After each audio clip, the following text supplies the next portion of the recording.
Hello, welcome to Ray-ality TV. I'm Raymond Bakari. Today I'm joined by 2022 Republican candidate for General Treasurer and Finance Director for the town of North Kingston, Jim Lathrop. Jim, how are you today? I'm well, thank you. It's good to have you on. My first question is a general one you'll often get asked in the campaign trail. Why do you want to be Rhode Island's next General Treasurer? One is because I can do better. Um, for a finance professional, this is probably the top job in the state, and it's something that we aspire to. As my logo for my campaign is, I'm a professional, not a politician. So that's how I look at this job. It's truly a technical job, and it's a job that I want, and a job that will impact the state, but also impacts me. And that's why I want the job, and that's why I'm running. One thing I want to ask you about relates to your vision for the office. State finances and the pension fund are among the main responsibilities. One of your potential general election opponents, Stephen Pryor, who was recently our Commerce Secretary, he's talked about ideas like permanent home for relief and support for small businesses, minority-owned businesses, women-owned businesses, investing in green energy to fight climate change, and giving financial support to victims of domestic violence. Are there any ideas you would bring to the table that opens up new possibilities for the office? Well, I think the office currently has a program called Rhode Island Able. It's to help individuals who have disabilities that are collecting Social Security benefits, that their family can provide some additional support that doesn't impact their benefits. I think that can be expanded. Talking to some staff, Mr. Magazina was very kind to allow me to have a walkthrough for a couple times and meet with me and talk to staff. So I got some feedback from them. I think that's a program that can be expanded. And I think a lot of the stuff in North Kingstown, we issued debt recently, and we used a minority woman and veterans program so that we provided 25% of our bond that we are issuing to in this case was a Hispanic owned investment firm that normally wouldn't have the opportunity to issue debt like ours. And how the program worked was we went out to bid and we set aside 25%. We interviewed a couple organizations, and as long as they were willing to match the low bid, they could participate in it. And those, I think, some of the type of programs that we can do more of. And again, it's not about giving people things, it's about giving people opportunities. And that's really what I'm about. And I want to make the office more about that, is providing opportunities for businesses and individuals in the state. Looking at the state's budget that's very close to being signed into law, it passed the House Finance Committee and the floor vote. Now's that time in the GA where it's kind of like the last week of a school year where everybody's walking back and forth, voting last minute on stuff, slapping stuff together, forcing through things in what's now a $13.6 billion budget with the B. Before we dive into some specifics in that budget, have you taken a look at it yet? And what were your initial thoughts? I've looked at certain parts, especially how it affects municipalities. One of the things, though, that I was disappointed in was that they didn't address COLAs. I know the governor has come out and said maybe next year's budget that they'll do a tax credit. People who are on pensions right now haven't had COLAs in many years, and in this time of inflation, it's particularly hard. I think he should have addressed that, especially when they had so much funding available. That would be something that, again, I was disappointed in. And as treasurer, by making the pension stronger and better, we can maybe readdress the COLA situation. Just to clarify for those watching, COLA is an acronym for cost of living adjustment. Yes. Well, one other part of the budget I want to get your take on actually relates to some taxes. So the car tax, it's finally going to be gone 1 year earlier than expected. It's going to be a little longer for East Providence because they're a fiscal year behind. While that tax is gone, the sales tax did not go down at all, or the gas tax, despite the governor saying he wanted it to happen. And then when they asked him about it, he said it's not the right time. And then for the gas tax, the speaker said that it wouldn't have as much impact. And I believe he used an example from Connecticut. Do you agree or disagree with the decision to not lower the the sales and gas tax?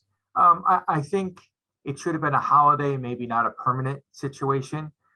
People are struggling. It's really difficult. Food prices and gas prices Just doing anything has gone up. So I think a holiday would have been something that I would have liked to seen, because you can't just make it disappear.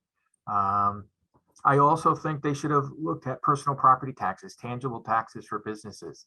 Um, that would have been a great support for a lot of businesses, plus the work that municipalities do into it. It's not a great revenue generator, and some of the restrictions. But I do believe they should have had a holiday on the gas tax, as well as the sales tax. In this budget, the last time I had checked, there wasn't any state funding for Pawtucket's Tidewater soccer stadium. This is a big topic right now in Rhode Island politics. Pawtucket and the developer are asking for an extra $30 million from the state due to inflation and the pandemic increasing the cost. It's constantly updating, but before we filmed this interview, the last update I saw is that Governor McKee, he wants to commit $20 million by maybe shifting some money from the development around the stadium to the stadium itself. And there's one crowd that wants this stadium to happen, really does, and then there's another that's a little more hesitant because giving state money, we've seen what happened with 38 Studios. Where do you stand on that ask from Pawtucket and the developer? Should the state have to bend over backwards to give more money? Not bend over backwards. I think we need to support the program, but not through tax dollars. I'm very disappointed that the stuff like the housing and the retail development could go away, and then you have a stadium. The other part is the developer. What about increased revenues? If prices are going up, he's never talked about how much more money that he possibly could be making to offset it. I don't like giving money away. A loan, a low interest loan, or some sort of profit sharing type of situation, I think would make it a lot easier.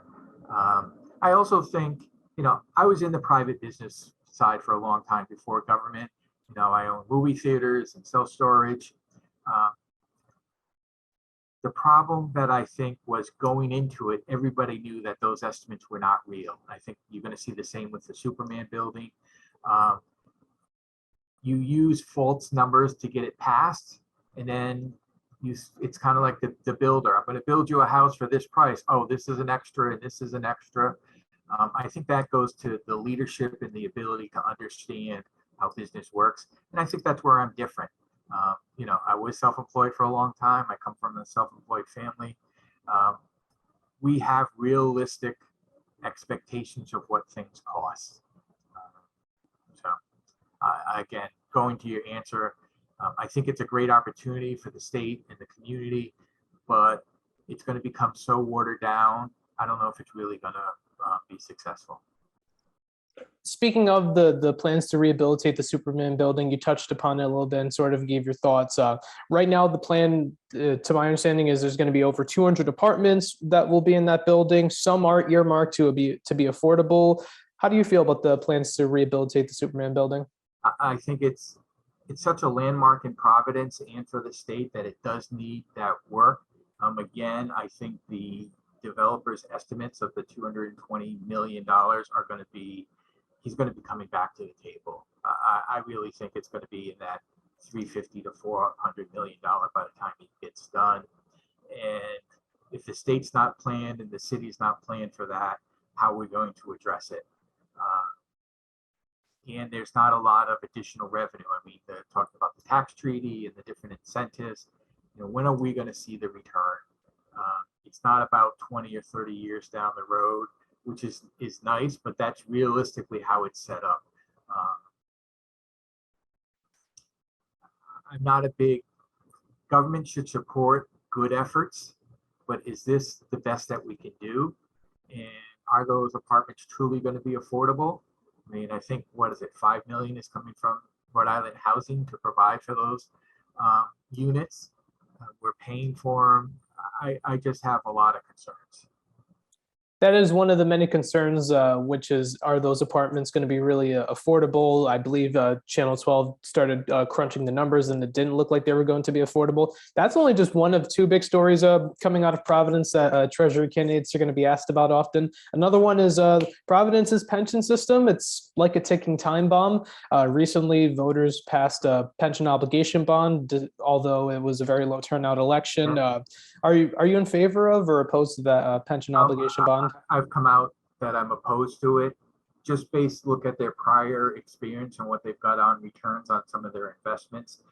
You know, their past experience shows that they can't meet the debt obligation. I really think this is, if they move forward with it, will be the driving factor of why Providence will eventually file bankruptcy. You know, I've said it before, you know, that's where I think Providence is going. And I think the unions are looking at putting this money into the pension to protect it, to get it funded up.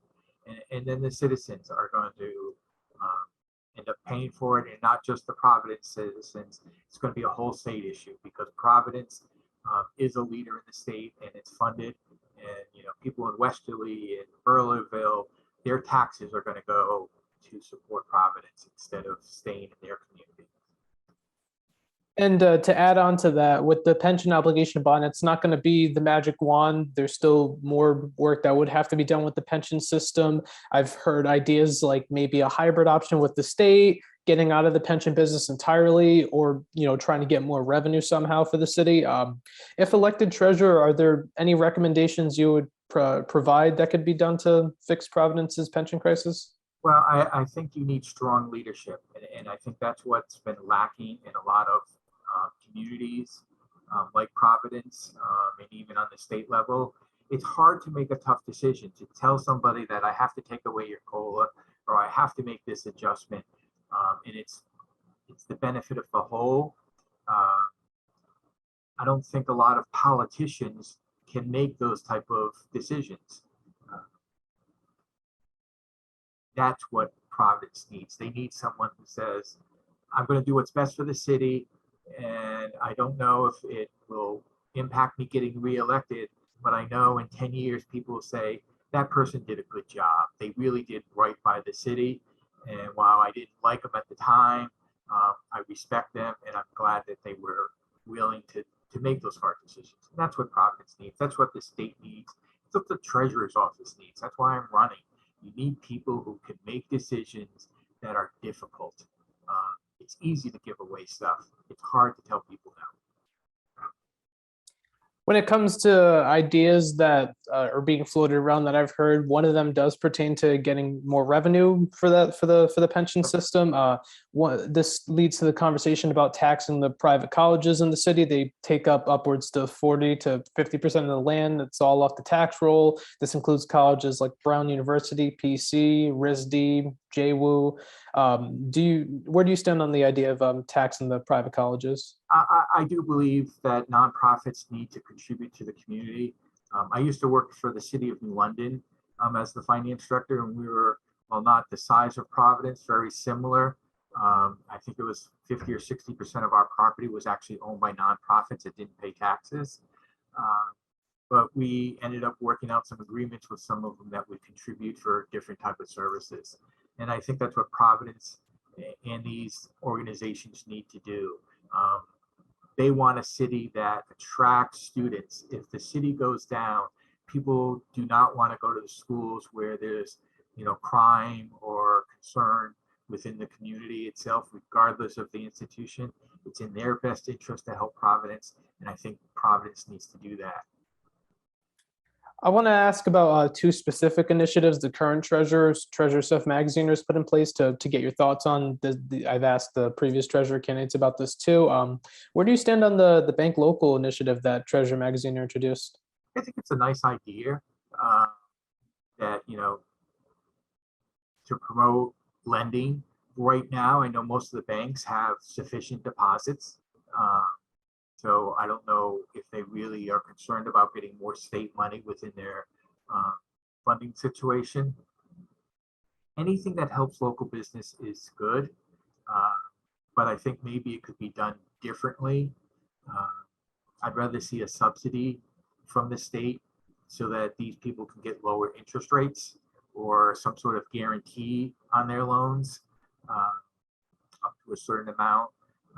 A lot of small businesses really don't have the assets or the capital, and that's why they fail. I mean, not only being in private business, but being a CPA for many years and looking at businesses, most people who go into business can do the job, but they tend to lack the capital, and that's really what kills them.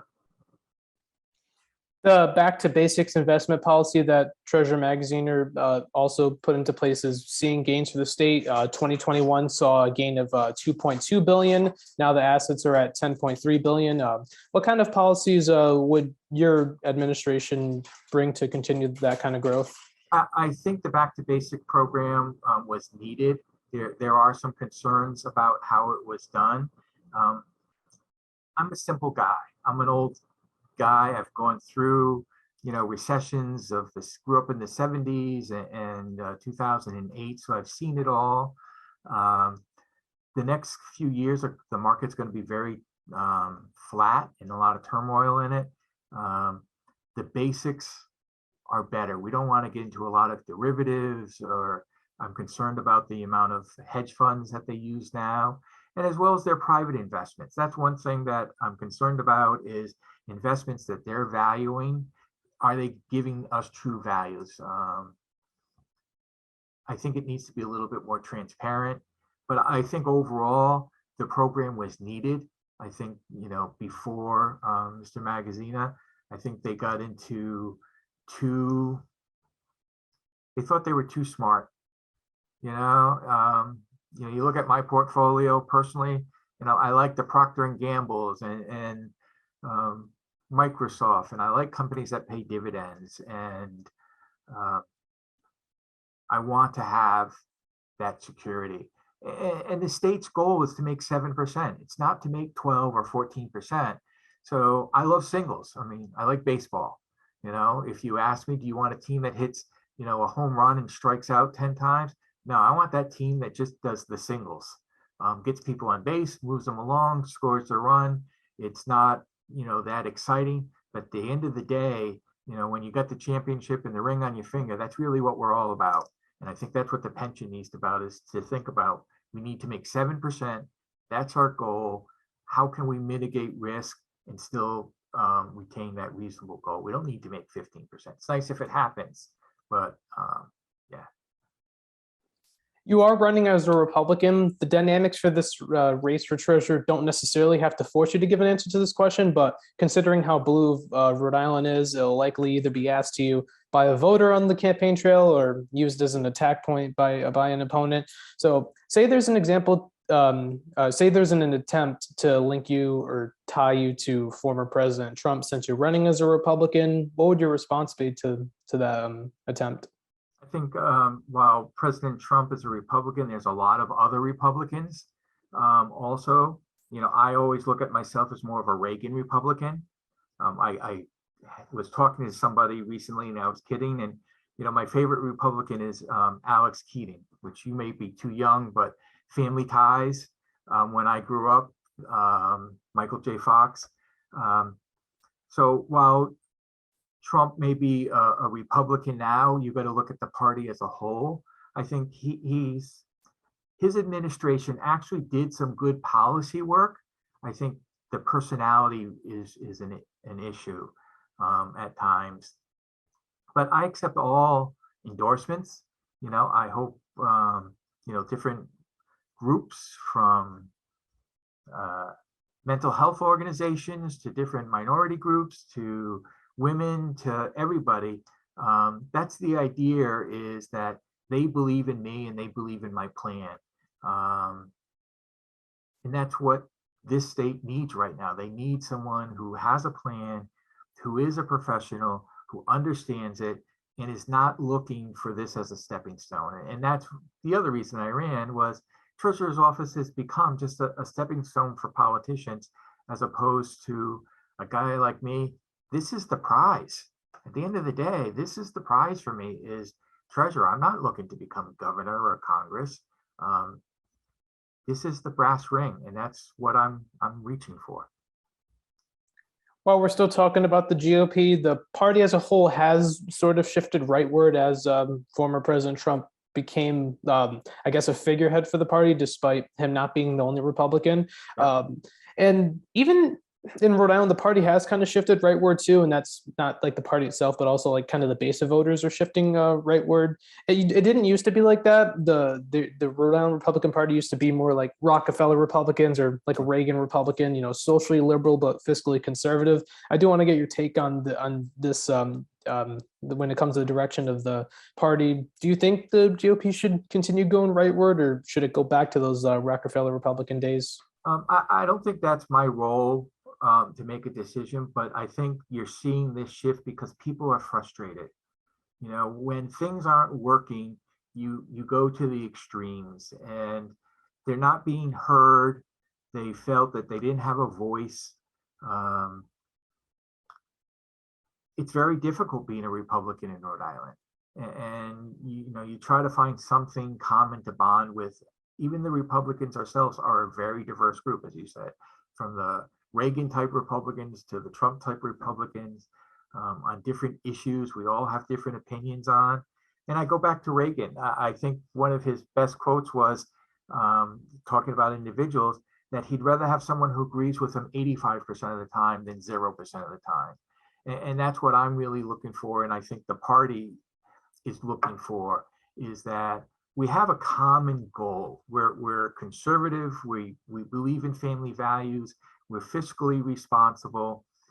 Those are our core, and that's my core. And then there's different issues that come up that we will disagree on, but we're practical. We believe in small business, or believe in small government. Where I think some of the Democrats the same. They've gone to the extreme, to some of the legislation that I saw this term was very disappointing, that they actually wasted time talking about issues that do not affect people's lives and will not make the state better and will not make local communities better. That's where they should focus. What can I do to make my community better? What can I do to make my state better? Not that I can provide better parking spaces for individuals. My final question takes a step away from politics as a whole. It's a non-political topic I like to ask everyone on the show to keep the tradition, and that is, in your opinion, what do you think Rhode Island is best known for? Summer fun. I grew up in Connecticut. I've only been in Rhode Island for 20 some years now, so I'm not truly a Republican as my father, or a Rhode Islander as my father-in-law reminds me. But Rhode Island was always that treat. It was like dessert, that you got to go to, Aunt Carrie's and get fritters, or Miss Squamicket, and we could buy fireworks back in the day, or the batting cages, or Rocky Point.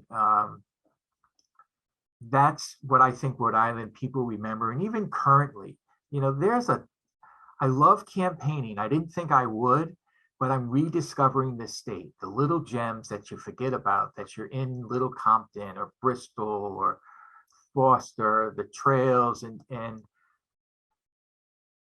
for me and my family and my relatives and my peer group, when we think of Rhode Island, we think of summer fun. This is the place you want to be, and you're going to have a good time, and you're going to have good food. And for the most part, the people are nice here. They're tired and they're frustrated, and it's been difficult with COVID, but Rhode Islanders are good people.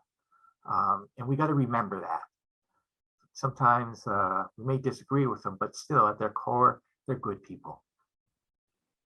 That is very true, and I really like the touch upon the summer fun, because the summer fun, it's very true. I might actually have to go have some Mr. Lemon now after this, since you mentioned summer fun. Jim, I want to thank you so much for coming on the show. It's been an absolute pleasure of mine to have you on. This has been a pleasure for me. I hope you invite me back. Be interesting to see how the Democratic primary comes out, and then maybe you can bring me back and we can have a more discussion based on who I'm going to be running against. Absolutely. You're always welcome back on in the future. And thank you for watching this episode of Ray-ality TV. If you want to see future episodes as soon as they're posted on this channel, please click the subscribe button down below and the post notification bell icon to the right of it. I'm Raymond Bakari, and I'll see you on the next episode.